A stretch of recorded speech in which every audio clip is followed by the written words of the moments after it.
ఇది పొంతనలేని తీర్పు. పిటిషనర్ల సందేహాలన్నీ నివృత్తి చేశాం. రీవాల్యుయేషన్కు నిబంధనలు అనుమతించవు. సింగిల్ జడ్జి తీర్పును రద్దు చేయండి. హైకోర్టు డివిజన్ బెంచ్లో టీజీపీఎస్సీ అప్పీల్ చేసింది. సో అందరూ అనుకున్నట్టే అయింది. ప్రభుత్వము సింగిల్ బెంచ్ దగ్గరికి వెళ్ళి ప్రభుత్వం ఏదైతే సింగిల్ బెంచ్ ఇచ్చిన తీర్పుని సవాల్ చేస్తూ డివిజన్ బెంచ్కి వెళ్ళింది.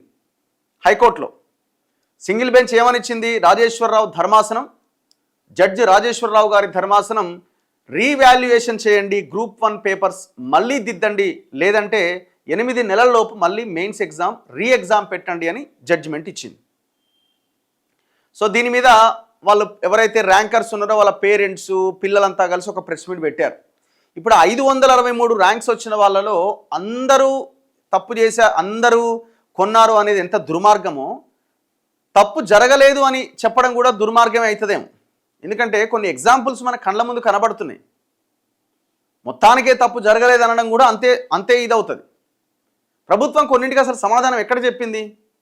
ఇప్పుడు తెలుగు మీడియం అభ్యర్థులు మాకు నష్టం జరిగిందని కొన్ని ఎగ్జాంపుల్స్ చూపించారు. వాళ్ళు అడుగుతున్నారు మొత్తం పబ్లిక్ డొమైన్లో పెట్టేయండి అందరి పేపర్లను అంటున్నారు. పెట్టేయండి, మీకు వచ్చిన ఇబ్బంది ఏంటి? ఎవరి పేపర్ వాళ్ళే చూసుకునే సిచ్యువేషన్ దేనికి? మరి అన్ని ర్యాంక్స్ని అందరికి సంబంధించినది అది అందరూ బాగానే రాసినప్పుడు ఇబ్బందే లేదు కదా. నేను కూడా చాలామంది ర్యాంకర్స్ని ఇంటర్వ్యూ చేయడం జరిగింది సోమాజిగూడ ప్రెస్ క్లబ్లో మొన్న. పాపం పేదలు ఉన్నారు, అందులో కూడా కష్టపడి చదువుకున్న వాళ్ళు ఉన్నారు, యూపీఎస్సీ మెయిన్స్ వరకు వెళ్ళిన వాళ్ళు ఉన్నారు, కాదనట్లేదు.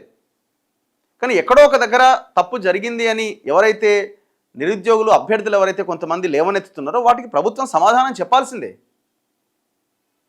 మేము అన్నీ చెప్పేసాం, అన్నీ నివృత్తి చేసాం, ఎవరిని పిలిచి నివృత్తి చేశారు మీరు? ఫస్ట్ అసలు ఎంతమంది ఎగ్జామ్కి అటెండ్ అయిన దాంట్లో లెక్క గోల్మాల్ చేసిరు.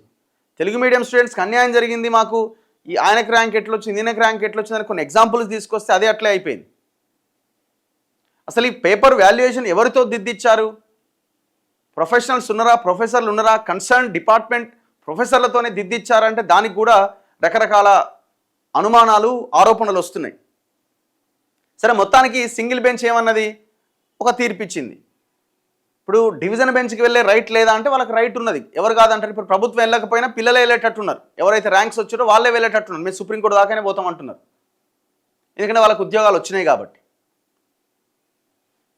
ఇదంతా ఈ సమస్యకి కారణం ఎవరంటే ప్రభుత్వాలే. అందుకే మీరు సమస్య ఫస్ట్ ఒక అనుమానం, ఒక ఆరోపణ మీ ముందుకు రాగానే ఇమీడియట్గా క్లారిటీ ఇచ్చేయాలి. ఏమో ఇంత ట్రాన్స్పరెంట్గా ఉన్నాం, ఇది పబ్లిక్ డొమైన్లో పెడుతున్నాం, చూసుకోండి ఇక మీరు అనాలా.